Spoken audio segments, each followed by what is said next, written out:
Hello students, I am Rajkumar Mole from Electrical Department.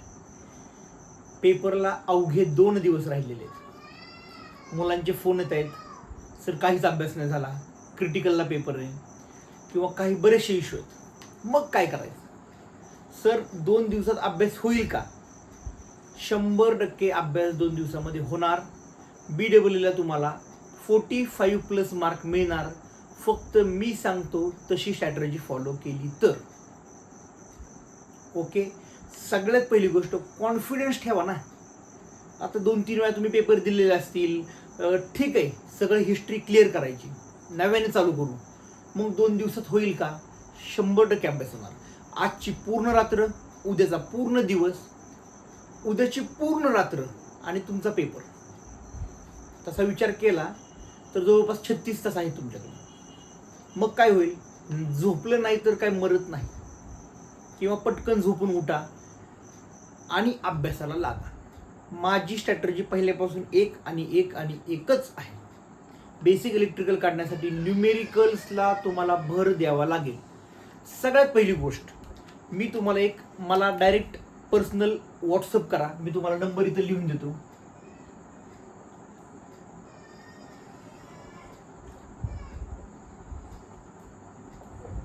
सगळ्यात first हा माझा number आहे. गुगल क्लासरूमची लिंक आहे माझी. ती क्लासरूमची लिंक याच्या खाली टाकतो, व्हिडिओच्या खाली. सगळ्यात फर्स्ट गुगल क्लासरूमची लिंक तुम्ही जॉईन केली. पहिलं एकमेव तिथे एक PDF आहे, इम्पॉर्टंट क्वेश्चनची PDF टाकली. ती PDF बघा. ती PDF म्हणजे काय? रिपिटेशन जे क्वेश्चन होतात त्यांची एक लिस्ट काढली. म्हणजे मी म्हणतो 60 पैकी 50, 45+ किंवा 50 मार्कांपैकी त्यातलं येतं. 5 मार्कांचं आलं नाही तर असं काय करायचं? काही नाही करायचं, रिलॅक्स राहा. त्या PDF मध्ये मी काय केलेलं आहे, सगळ्यात फर्स्ट थिअरी क्वेश्चन, म्हणजे प्रत्येक युनिटमध्ये, युनिट नंबर 1 चे थिअरी क्वेश्चन्स किती आहेत, युनिट नंबर 1 मध्ये डेरिव्हेशन किती आहेत, आणि युनिट नंबर 1 मध्ये न्यूमेरिकल किती आहेत, असं प्रत्येक युनिटचं डिवायडेशन केलंय. याच्यामध्ये सगळ्यात पहिल्यांदा काय करायचं? सगळ्यात पहिल्यांदा करायचे हे डेरिव्हेशन. सगळ्यात फर्स्ट डेरिव्हेशन करायचे, कारण डेरिव्हेशन मध्ये कुठेही मार्क्स कमी होत नाहीत. 6 पैकी 6 मार्क आरामात मिळू शकतात या डेरिव्हेशन मध्ये. आलं लक्षामध्ये? पेपर 60चा येईल की 70चा येईल, आय डोंट नो, पण मुलं बोलतात 60चा पेपर, 60चा येऊ देत, 70चा येऊ देत, अभ्यास तेवढाच करायचा. ओके, मग सगळ्यात पहिलं करा डेरिव्हेशन. BEE मध्ये एकूण फक्त 14 डेरिव्हेशन्स आहेत. 14 डेरिव्हेशन्स म्हणजे मी आत्ता एक डेरिव्हेशन लिहिलं, तासाभराने पुन्हा लिहा. डेरिव्हेशन तोंडपाठ झाली पाहिजे. 14 डेरिव्हेशन पैकी उद्याच्या पेपरला तुम्हाला 3 ते 4 डेरिव्हेशन येणार. अरे 3 डेरिव्हेशन आले, साहित्रिक 18, पाडाचे 6 मार्क. लक्षात ठेवा, सांगितलेली स्ट्रॅटेजी फॉलो करायची. फर्स्ट डेरिव्हेशन करायचे, मग थिअरी क्वेश्चन्स करायचे. बरं, मी दिलेल्या PDF मधले सगळेच्या सगळे थिअरी क्वेश्चन्स करावे लागतील, कारण ते खूप जास्त इम्पॉर्टंट रिपिटेशन होणारे क्वेश्चन्स आहेत. Okay, then numerical. आता न्यूमेरिकल मध्ये काही मुलांना खूपच अडचण येते, सर कसं काय करू न्यूमेरिकल? अरे 2 दिवस आहेत, काही टेन्शन घेऊ नका. फर्स्ट PDFचं कळालं. आता मी PDFचं लक्षात आलं, न्यूमेरिकलसाठी सांगतो मी नंतर. थिअरी क्वेश्चन्स, डेरिव्हेशन मी कुठेही सॉल्व्ह करून दिलेले नाहीत, कारण ते पुस्तकात तुम्ही बघायचे, पाठ करायचे, त्याच्यामध्ये काही शिकवण्यासारखं नसतं. फक्त डेल्टा टू स्टार आणि स्टार टू डेल्टा हे डोळे उघडे ठेवून बघायचं. काय विचारले, उत्तर लिहिताना असं लिहायचं, डायरेक्ट कसं लिहायचं, असं. डेल्टाचं रूपांतर स्टार मध्ये करायचंय. डेल्टाचं रूपांतर स्टार मध्ये पेपरमध्ये लिहायचं उत्तरपत्रिकेत. स्टार म्हणजे एक अक्षर, 1 वर्ड किंवा एक अक्षर. म्हणजे काय? याचं येणार उत्तर R1, R2 किंवा R3 याच्यामध्ये येईल. आणि डेल्टा म्हणजे काय? 2 अक्षर. याचं उत्तर R12, R23, R31 याच्यामध्ये असेल. म्हणजे विचारलंय काय? Delta two star. स्टार म्हणजे एक अक्षर म्हणजे R1, R2 आणि R3 मध्ये उत्तर आलं पाहिजे. डेल्टा म्हणजे 2 अक्षर, याचं उत्तर R12, R23 आणि R31. कारण पेपरमध्ये विचारता स्टार टू डेल्टा, पोरगं लिहितं डेल्टा टू स्टार. ते विचारतात उलट, पोरगं लिहितं सुलट. अजून एक कन्फ्युजन हे झालं अजून एक कन्फ्युजन असतं, RMS व्हॅल्यू आणि ॲव्हरेज व्हॅल्यू. RMS व्हॅल्यू म्हणजे हे नावातच आहे, रूट मीन स्क्वेअर. RMS व्हॅल्यूचं उत्तर असेल तर VM/√2 किंवा IM/√2. ॲव्हरेज मध्ये काय होईल, ॲव्हरेज माझी अशी सोपी भाषा होती, ॲव्हरेज म्हणजे ॲव्हेंजर गाडी. ॲव्हेंजर गाडी किती आहे, 2 पायी, 2 चाकी म्हणतो ना आपण, 2 चाकी, 2 पाय लागतात गाडी चालवायला, म्हणून 2 हात वरती, पाय खाली, VM. This is your average value. हे कन्फ्युजन आहे, खूप जास्त कन्फ्युजन होतं. विचारलं व्होल्टेजचं लिहायचं व्होल्टेजचं, विचारलं करंटचं लिहायचं करंटचं. हे 2 मध्ये जर तुम्ही जिंकलात 12 पैकी 12 मार्क पडणार. ओके. डेरिव्हेशन लिहिताना ऑलवेज एक डायग्राम आहेत, त्या डायग्राम लिहा, डायग्रामच्या खाली थेरी लिहा आणि थेरीच्या खाली डेरिव्हेशन लिहा. अजून एक पॉईंट मला सातत्याने जाणवतो, 8 मार्काचा क्वेश्चन आहे किंवा 6 मार्कांचा क्वेश्चन आहे. तुम्ही काय करता माहिती आहे, suppose this is your answer sheet, ही तुमची उत्तरपत्रिका आहे, हे 2 पेजेस करा. जर 8 मार्काचा क्वेश्चन आहे ना, तुम्ही काय करता, डायग्राम काढता इथपर्यंत, डायग्राम काढली इथपर्यंत, मग थेरी काय लिहिता तुम्ही, पेन वेगळा वापरतो. तुम्ही थेरी लिहिता इथून एवढी आणि इथून एवढी, इथपर्यंत थेरी लिहिल्यावर 8 मार्क पडूच शकत नाहीत, तुम्हाला पडणार 4च मार्क. मग काय करायचं, 8 मार्काच्या क्वेश्चनला लक्षात ठेवा, असे 2 पेजेस भरलेच पाहिजे.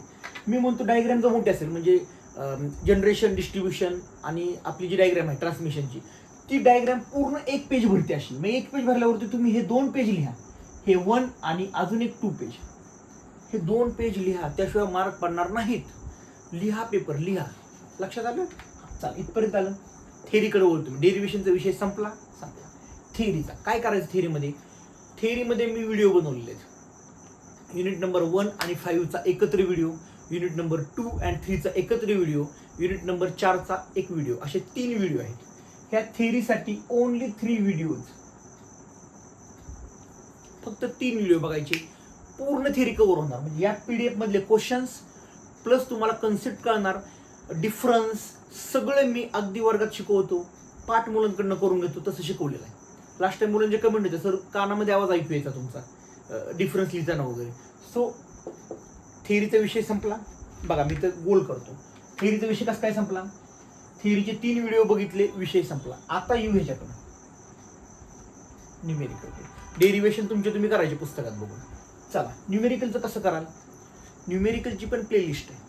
माझा एक व्हिडिओ आहे 1 शॉटचा, हा 1 शॉटचा व्हिडिओ एकदा बघायला जाल तुम्ही. म्हणजे तुम्हाला जर बेसिक येत असेल तर 1 शॉट व्हिडिओ डायरेक्ट बघितला तरी चालेल, नसेल तर मी तुम्हाला एक या व्हिडिओच्या खाली सगळं टाकतो.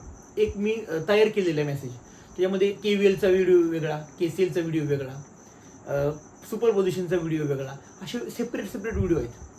अजून एक म्हणजे हे लक्षात आलं, न्यूमेरिकलचे पण व्हिडिओ मी पाठवतो. अजून सगळ्यात मोठा प्रॉब्लेम जो होतोय मुलांचा, तो मी सांगतो तुम्हाला.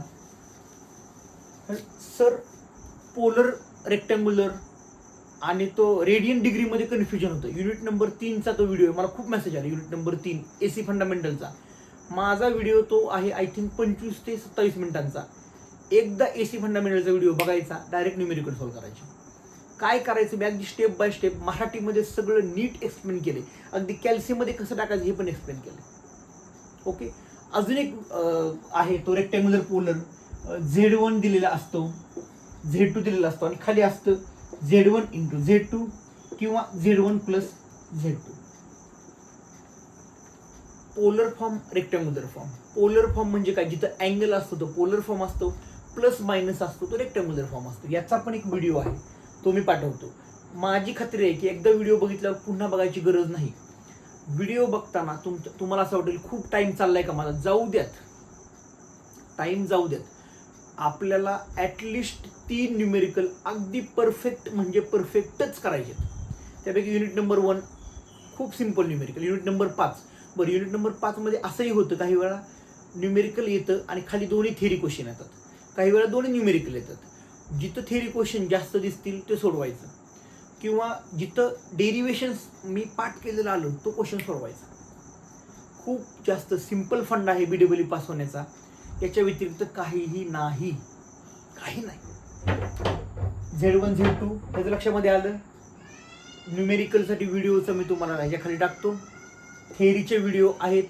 माझा विश्वास ठेवा, थेअरीचे व्हिडिओ बघितले 75% अभ्यास करण्याची गरज पडणार नाही. फक्त व्हिडिओ बघायचे. नोट्स म्हणजे तुम्ही आता लिहून काढा. आजची रात्र ही खूप जास्त महत्त्वाची आहे. झोप आली नाही, झोप गेली, काही महत्त्वाचं नाही आहे. हल्लीची मुलं अभ्यास करत नाहीत, पेपर लिहित नाही. आणि शेवटचा एक माझा मुद्दा सांगतो आणि हा व्हिडिओ मी थांबवतो. शेवटचा एक महत्त्वाचा मुद्दा असा आहे, पेपर लिहिताना होणाऱ्या मिस्टेक. म्हणजे पेपर लिहिताना काय होतं, पेपर लिहिताना प्रॉब्लेम असा होतो, जो क्वेश्चन येत नाही तोच पहिल्यांदा लिहित होतो. असं कुठं लिहिलंय का क्वेश्चन नंबर 1च पहिल्यांदा लिहा? नाही. मला युनिट नंबर 5 चांगलं जमतं. युनिट नंबर 5 मध्ये डायग्राम चांगल्या काढण्यासारखे आहेत. DC मोटरचे आहे, सिंगल फेज इंडक्शन मोटर आहे, 3 फेज इंडक्शन मोटर. त्या डायग्राम चांगल्या काढू शकता आणि न्यूमेरिकलवर सोडू शकतो आपण. काय करायचं पेपरला, जो क्वेश्चन मला परफेक्ट येतो तो सॉल्व्ह करायचा. नाही तर होतं असं, क्वेश्चन नंबर 1A पेजेस रिकामे, हा पेज रिकामा राहतो, पूर्ण पेज रिकामा. आणि मग इकडे बाबा लिहितो क्वेश्चन नंबर 1B आणि इथं लिहितो. मग पहिले पेज रिकामा असतं. पेपर चेक करताना जेव्हा मी पेपर चेक करतो, मला पहिले पेज रिकामा मी अशी काट मारली की बॅक राहण्याचा चान्स वाढला, म्हणजे एक निगेटिव्ह इम्पॅक्ट पडतो. सो जो क्वेश्चन आधी येतो तो सॉल्व्ह करायचा, जो येत नाही तो शेवटी सॉल्व्ह करायचा. आणि काहीच येत नाही, मी काहीच लिहिणार नाही, असा मूर्खपणा करू नका. तुम्हाला जर 26 मार्क पडले, चेकरचं म्हणणं असतं की बाबा 28 आपण घेऊन जाऊ 28 पर्यंत. पण 26च्या पुढे तुम्ही कोरे पानं असतील तर मार्क देऊ का आम्ही? नाही देऊ शकत. मग काय करायचं, काहीतरी लिहिणार रिलेटेड त्याच्या, काहीतरी लिहा. म्हणजे 26चे ॲटलिस्ट 28 होऊ शकतील. याचं लक्षामध्ये.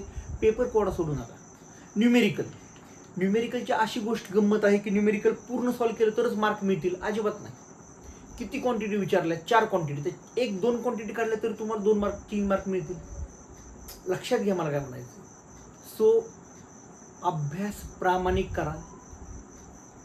खूप जास्त अभ्यासाची गरज मुलांना आहे. मागचं विसरा. यावेळी एक नवीन विचार करा. मी सोबत आहे. आणि अनाउन्समेंट देतो, आजची रात्र, उद्याची रात्र, पेपर होईपर्यंत मी 24/2 आत्तापासून 24 तास 2 दिवस तुमच्यासाठी आहे. न्यूमेरिकल सॉल्व्ह नाही झालं, मेसेज टाका. मेसेज रात्री नाही बघितला, फोन करा, मी आहे. टेन्शन घ्यायचं नाही. पण BWचा रिझल्ट यावेळी जे माझी मुलं बघणार व्हिडिओ हा ना, 100% का लागत नाही आपण बघूया. माझी एकच इच्छा आहे, प्रत्येक मुलाला हा स्कोर आला पाहिजे.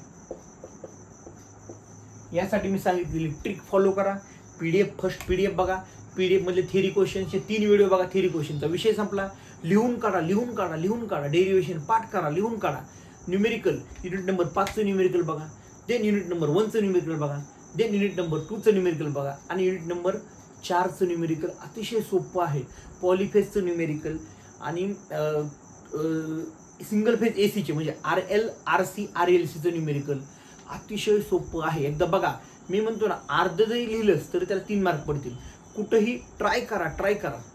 ट्राय करणाऱ्याला खूप महत्त्व आहे. जर तुमचं एक जरी बरोबर आलं तर 2 मार्क मिळतील. सो कुठेही पेपर कोरा सोडू नका.